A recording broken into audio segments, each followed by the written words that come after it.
looking good. That's so funny. Alright, hang on, my foot card.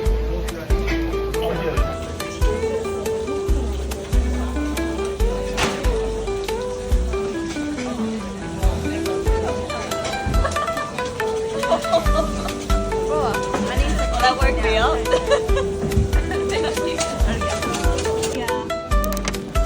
Oh my god! Oh my god.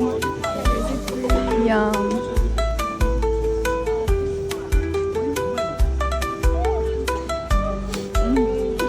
Oh my god. Show us inside. Oh my gosh. Candy and Springy's Adventures of the Kyoto Fish Market.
So we got the tongue. Alright, a taste test. For the tongue.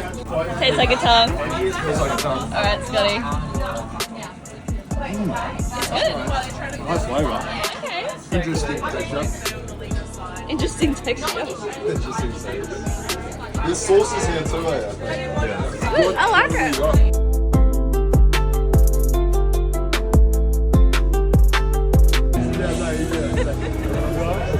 I'm not a perfect person.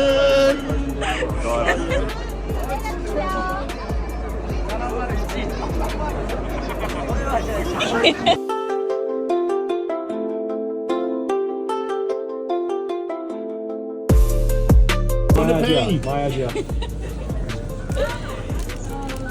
I knew you wanted I love to that it. this is a night out with the I knew you wanted to bodybuilders.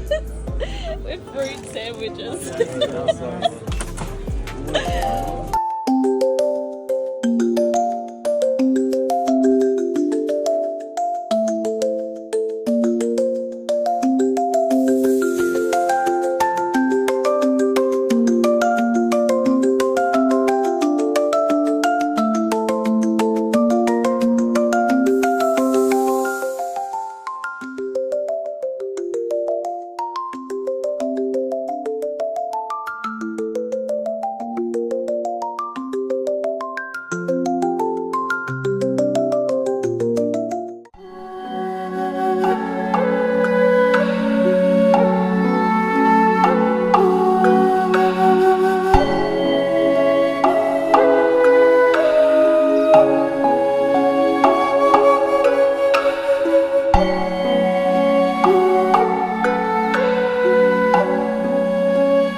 coming to you live from Kyoto, Japan. We are now, what are we?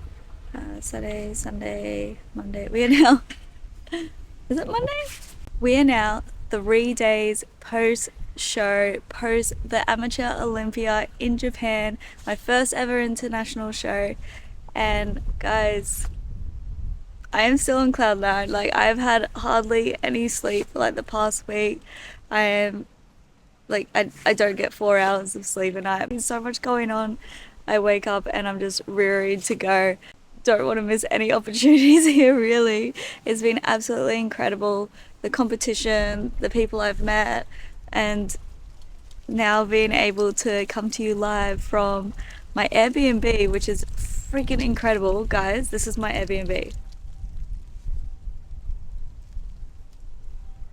It is literally a refurbished temple.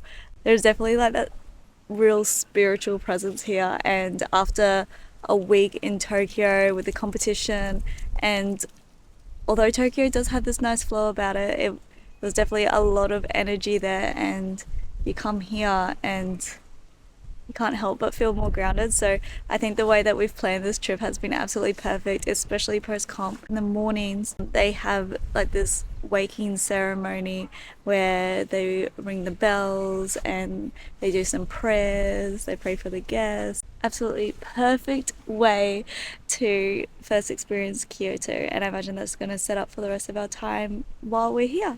I'm so stoked that I placed top 3 in my height class. There were 28 girls in our height class alone. To get first call outs was epic. Only the top 5 get to stay back for the awards, so that was an amazing experience to be up there with the top 5 girls in my height class. The lovely girl that won, she's from China, and as we were walking off stage, I gave her this big hug and told her congratulations. As the weirdo that I am, she turns to me and says, "You are so beautiful. I actually follow your journey already on Instagram." Like, I don't have a huge following, guys. To know that people, especially internationally, are watching my story is really special. It's so amazing. And the fact that I then got to share that stage with her. Oh my gosh, it's so cool. And then to share the stage with her and actually able to connect after the show was so special and so personal, and really elevated the whole experience for me. Her glute density, like, it was impressive, so she has freaking inspired me. It's funny how things work out like that. Like, how amazing is this universe?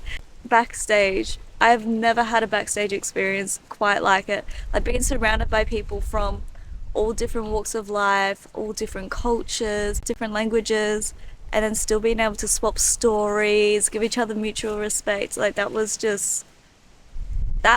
incredible. The energy backstage was amazing. And then the next day we actually had the pro show. We got to see some bigger names up there like Miss Ashley Kay and Yuri, and there was some bombs that dropped in. I got my girlfriend Candy to actually take a picture of them. Just had the most wacky physiques. It was so impressive to see these girls up on stage and to actually see the density that these bikini pros have in real life is such a wake-up call, guys. I now know what it takes to be competitive as a pro. Don't get me wrong, it would have been so cool to get my pro card, but I would have been so excited to get up as a pro and represent Australia that I would have got up straight away. I would have competed the next day and I would have been absolutely smoked. Which isn't a bad thing, but you want to be competitive in this sport, right? That's what most people want. Oh, it's mental. I am so excited for this improvement season. After being in prep for 33 weeks, it kind of just becomes like a bit of your life. It's a bit bittersweet to let it go. I am staying another 2 weeks post-comp, which to some may sound bloody wild, but I'm telling you guys, this is a bodybuilder's dream here. Like, the food is so fresh and so easily accessible. The thing I think everyone would be like concerned about is the calories and meals and food. We have gone back up to my higher carb days, so around 1,800 to 1,900 calories per day, which I do loosely track. Main focus is hitting my protein, which is trying to aim over 100 grams of protein per day. Fats and carbs are interchangeable for a bit of flexibility. I actually liked what he said. While you're in Japan, like, nothing is off limits, but within reason. I think I really needed to hear that. I do come from like a background. This is back in my young heyday where I would eat in excess and then restrict myself to a point where I would become symptomatic, and no diagnosis of eating disorder, or nor did I reach any criteria of diagnosis. But you know, I did grow up in an era where the heroin chic look was in. There is a residing anxiety, I guess, around reintroducing food. Just him saying that was a light bulb moment for me. I can do this. There's not these scary foods out there that I have to try and avoid. The recovery phase is really interesting, guys. The way that I see it is I can't trust my body at this point. Like, hunger cues are so skewed at the moment. Even Candy the other day, she asked me, do you feel full? And I said to her, I don't know. And it's very difficult to say because I'm stage lean right now. My body really won't feel full until I'm not stage lean anymore, unless I've just went that much in excess, but that's not going to happen. Physiologically, your body just can't be trusted. It can't. But I do trust my mind. I do trust the knowledge that I know. I do trust the choices that I will make. Like, I will always have control over that. And my mind is in control of my body at this point. This is my second recovery that I've gone through. And last time I think I nailed it. Second time around, I know what to expect. I know that as we start to introduce food, I will become more hungry. But my mind is hungrier for the next goals. Scott ideally wants us to put on about like 3 kilos in 2 weeks and then have more of a conservative build from there. I guess that's the only thing that I'm kind of like thinking about is my expenditure over here is going to be so high. For the next week, we're exploring Kyoto, Osaka, doing a few day trips around there. And then the following week, we're actually going to the snows. I'll be snowboarding and like expenditure's gonna be so high. I still want to get in some gym sessions as well because I just freaking love it and I love training at this period. Although it did also say that as well. He's like, obviously don't go for like any 1 rep maxes or anything like that because your body is in recovery. My joints are sore and things like that, although I might have additional glucose in my system. His muscle bellies are not completely restored and neither are those tendons. I'm aware of that too, but it is just nice to move your body as you get additional glucose come through as well. This whole experience is literally a freaking dream, fam. If there was anywhere in the world I was going to do a recovery, this would be it. So I might as well hone in on this opportunity. Keep you guys updated as this amazing week goes along and you guys can come traveling with me while I recover. That sounds ridiculous.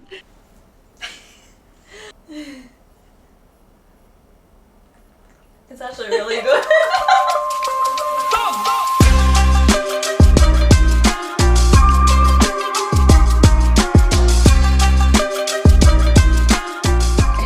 So I randomly found this little Kaseki style restaurant, which actually is quite inexpensive for like this style of cooking, and there's another one else here. This service so far has been impeccable, but I'm so excited to try next food. We're on date night. And we're like wearing like our gym clothes after really bad, but it's just and we're eating bougie. Why not? That's Japan, baby. That's Japan, baby. I'm excited.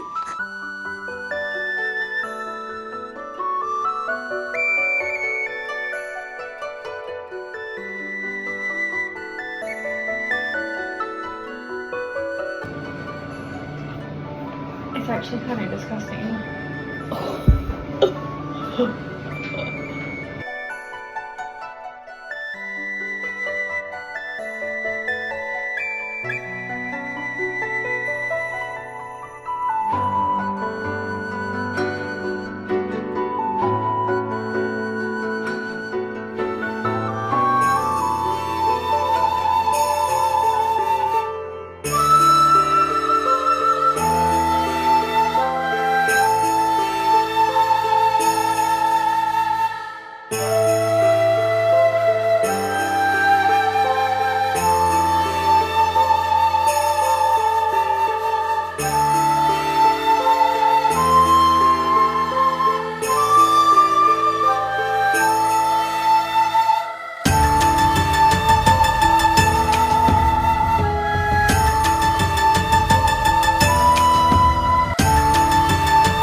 starving, so we went to the supermarket and got lunch.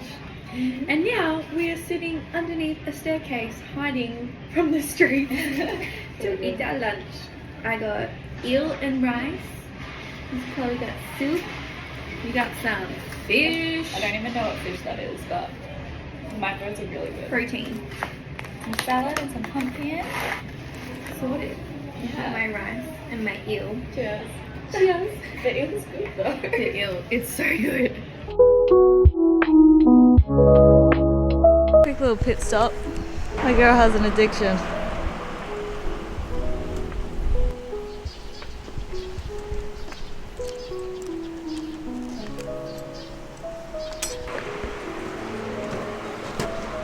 You got a coffee. Boss. Because I'm a boss. She's living her full goth vibes. And goes the black coffee. I gotta try them all. I gotta catch them all. Gotta catch them all.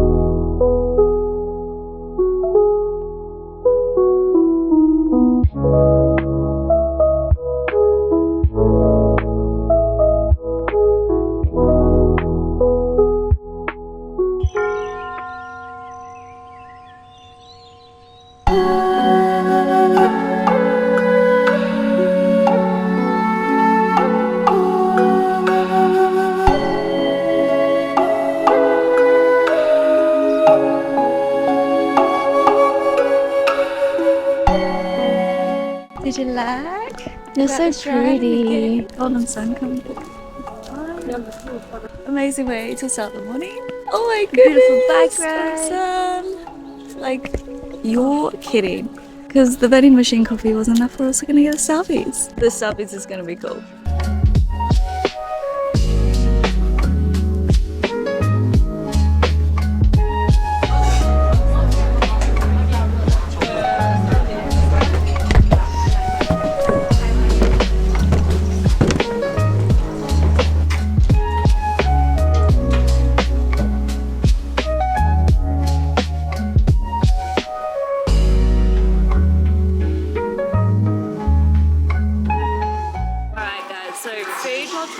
Is so easy in Japan. This has all trackable macros in it and fits within my balance fit today.